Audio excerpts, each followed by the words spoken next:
तो गाइस मेरे साथ जो ये भाई बैठा हुआ है, इस भाई को कोई शख्सियत लाया था आजमगढ़ से, और इस भाई के साथ कितने महीने काम किया वहाँ पर? 2 महीना बेचारे ने काम किया, और पैसे भी पूरा देता नहीं था इस भाई को। और मामला तो ऐसे थे, खाने को भी या फिर हर चीज़ में तंगी वाला काम कर रखा था इसके साथ। तो अब जो है ये भाई वहाँ से भाग के आ गया है, क्योंकि वहाँ जो है बहुत स्थिति ख़राब थी इनकी, और मजबूरन इनको उत्पीड़न या फिर पैसे पूरे ना मिलना, तो बहुत सी ऐसी बातें हैं जो मैं आपको इसमें बता नहीं सकता हूँ, वो सब इन्होंने बताया।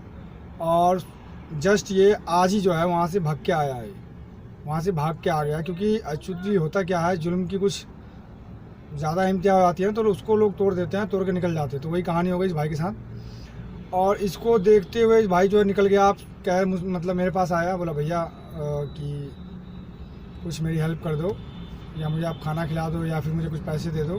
तो मैंने बोला मुझे कोई दिक्कत नहीं है, आप खाना खाओ, पैसे लो, मुझे कोई दो रसवाई वाला काम नहीं है, क्योंकि यहाँ तो आसपास आप देख रहे हो यहाँ से कोई ढाबा वाबा तो है नहीं।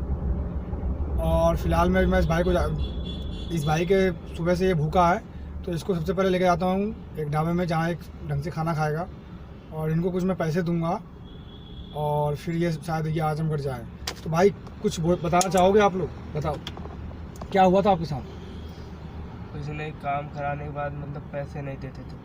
अच्छा, तो फिर मतलब क्या रहा आपका? मतलब सुबह आज वहाँ से भाग के आए हो, क्या मतलब बहुत से लोगों से आपने पूछा, किसी लोगों ने मदद की आपकी? नहीं, किसी लोगों ने मदद नहीं की। अच्छा, तो मतलब किसी से बोला भैया खाना खिला दो? हाँ। कितने लोगों से कहा होगा आपने? 10-15 लोगों से। 10-15 लोगों से कहा, किसी ने खाना नहीं खिलाया? तो मैं बताना चाहूँगा ये स्थिति हो गई है हमारे इस दिल्ली एनसीआर में रहने वाले लोगों की। भाई अगर कोई बंदा अगर आपसे कहता है कि भाई मुझे खाना ही खिला दो, तो यार क्या जाता है?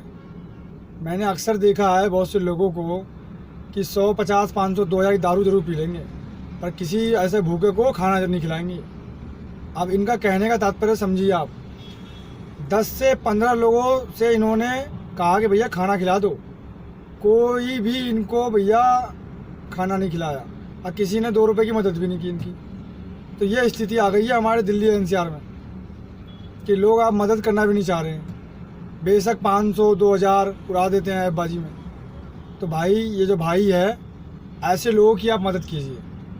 मैं तो खैर जितना मेरे से कोशिश हो सकता है मैं उतना करूँगा, क्योंकि मैंने जो स्पेशली चैनल भी इन भाई जैसे लोगों के लिए बनाया कि मैं गरीबों के लिए जो है जितना हो सके मैं मदद करूँ। मेरे पास आया, मैंने ये नहीं पूछा, मैंने सिर्फ डिटेल ली इन भाई से कि भाई आपको कैसे आए, कब से भूखे हो, क्या है नहीं है। यहाँ आसपास तो कोई ढाबा है नहीं जो मैं इसको दिखाऊँ। अभी गाड़ी में मैंने बिठा रखा है, अभी इनको लेकर चलता हूँ, और जाने के बाद फिर भाई को खाना खिलाऊँगा। उसके बाद फिर मैं आप लोगों को थोड़ा कुछ अपडेट दूंगा, फिर इनको पैसे देकर फिर भेज दूंगा। ये शायद ये आजमगढ़ जाएंगे, नई दिल्ली से इनको ट्रेन मिलेगी।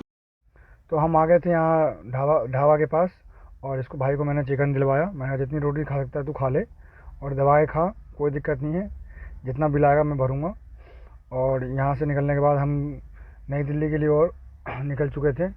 और मैं आपको एक चीज़ बता दूँ, मेरा एक फ्रेंड है, उन्होंने बोला कि नियाज़ भाई आप जो है नई दिल्ली से भी इनको भेज सकते हैं, और आप आनंद विहार से भी आप इनको भेज सकते हैं, क्योंकि आनंद विहार से भी ट्रेन है और नई दिल्ली से भी ट्रेन है। जहाँ इसको सूटेबल लगे वहाँ आप इनको जो है छोड़ दें। तो फिर मैंने डिसाइड किया, फिर इससे मैंने पूछा तो बोला भैया मैं आनंद विहार से गया नहीं हूँ। मैंने बोला कोई बात नहीं, अगर आनंद विहार से आप नहीं गए हो तो कोई बात नहीं है, आपको हम नई दिल्ली छोड़ते हैं। और पता नहीं क्या इसको ऐसा लगा, बोला भैया फिर आनंद विहार ही मुझे आप छोड़ दो।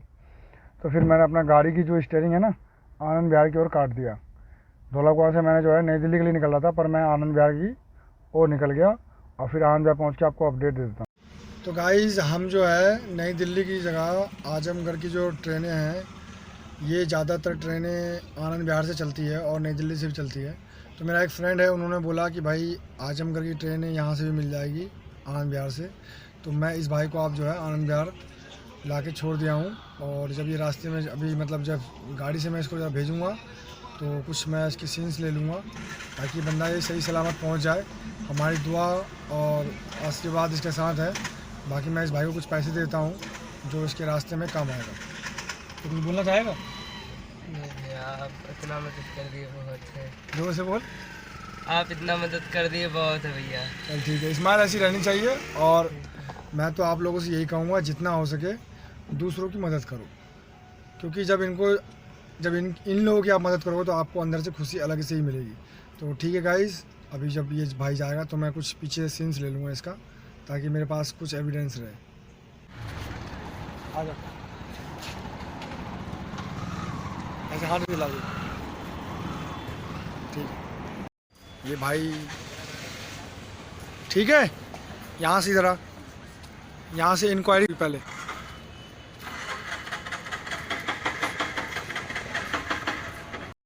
तो गाइज़ मैं आपको क्लियर बता दूँ, मैं ऐसी वीडियो बहुत कम बनाता ही नहीं हूँ, क्योंकि मेरा एक मकसद ये है कि मैं इस हाथ को दूँ तो दूसरे हाथ को पता चलने नहीं देता हूँ। पर ऐसा है, मेरा ये ब्लॉग चैनल है और स्पेशली मैं इन जैसे लोगों के लिए ही चैनल बनाया है। तो इसमें इन लोगों को दिखाना भी बहुत ज़रूरी है। जब तक मैं इनको दिखाऊंगा नहीं, तब तक आप लोगों को ट्रस्ट या यकीन कैसे होगा कि मैं इन लोगों की मदद कर रहा हूँ। और क्या मतलब जो इस चैनल बनाने का मकसद है, क्या इसमें कामयाबी मिल रही है, अभी तक कितने लोगों की हेल्प की मैंने तो खैर वैसे बहुत लोगों की हेल्प की है, पर मैंने किसी को दिखाया नहीं है। फर्स्ट टाइम इस लड़के को दिखाया है और ज़रूरी था मेरे लिए लड़के को दिखाना, ताकि आप लोगों को भी कुछ समझ में आए कि हाँ, ये चैनल जो है इस पर्पज़ से ऐसे लोगों के लिए बनाया गया है। तो गाइज़ इस जो ब्लॉग में था इतना ही था, और बाकी अब मैं कुछ इसमें अपलोड नहीं करूँगा, लास्ट वीडियो है ये। बाकी गाइज़ सपोर्ट आपका चाहिए।